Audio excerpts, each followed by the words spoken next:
The RH bill merely wants to empower a woman from the poorest economic class to march to the nearest facility operated by the Department of Health or the local government unit to demand information on a family planning product or supply of her choice.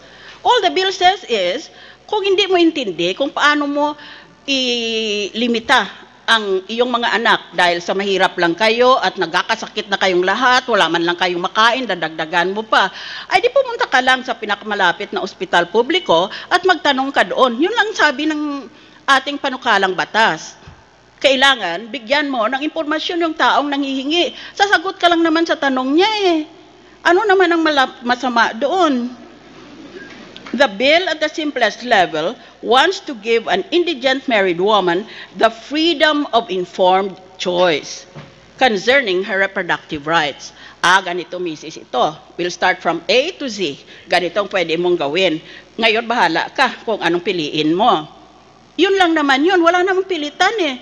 We will include all possible family planning methods and procedures. Kaya siya ngayon ang mamimili.